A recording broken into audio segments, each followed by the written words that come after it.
Hello, my name is Ariana and I am currently a student at GCU within the College of Education. Within this video, I will be talking about what dispositions I believe I possess that will make me a successful teacher, the dispositions that I think I will need to work on to keep me successful, and the qualities that professional educators should be displaying.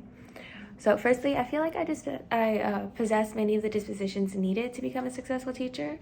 The ones I feel like I will do best at is supporting the curiosity of my students so that they could learn for themselves at times, having high expectations for them where they are able to achieve what they aspire to be with proper instruction, and then reflecting on myself as an educator so that I can continue to grow with my students and provide that quality of education they need.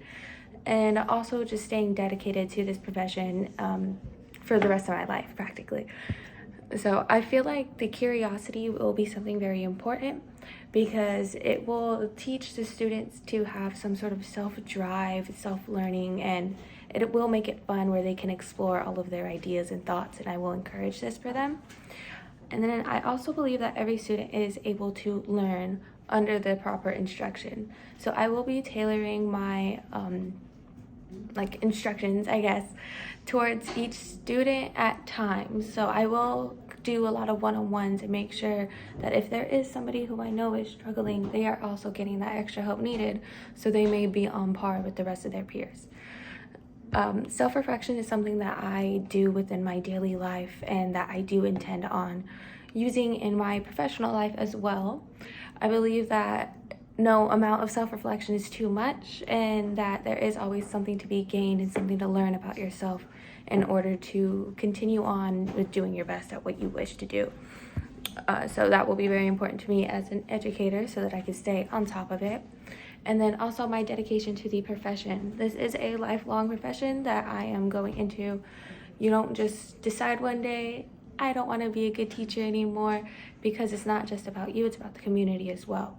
So I am very dedicated to this and my classroom so that we can all grow together and impact our community. So the disposition that I believe I will need the most work on is specifically the professional conduct. I do have a history for being late to things, and I can be a bit too casual once I get comfortable. And I will need to actively remind myself that I am not a peer to my students. I will be an authority figure or like a model citizen of our community.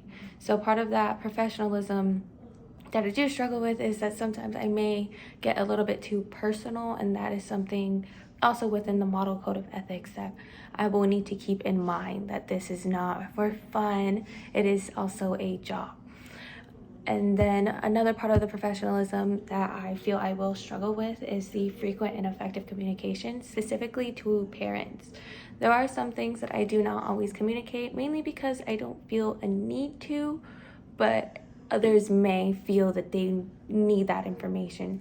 So I will need to keep that in mind when it comes to communication with the parents, that even if I don't deem something as worthy to communicate, they might.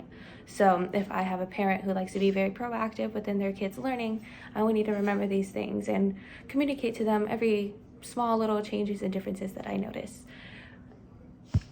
So the qualities that I believe professional educators should display are patience, compassion, and a strong knowledge of the subject matter that is being taught. So I would first like to talk about the patience needed. When teaching a classroom of kids that have never seen a topic before, it takes a lot of patience to really get it through their heads. Some may require more or less patience, some get it right away, and some need that extra time.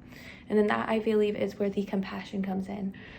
Not all students get things at the same pace as others, and being very compassionate and empathetic of that will help that student grow. And also, not every student has a nice at-home life that may push into their schoolwork and even in-class activities. So I need to be very empathetic and compassionate about those situations as well.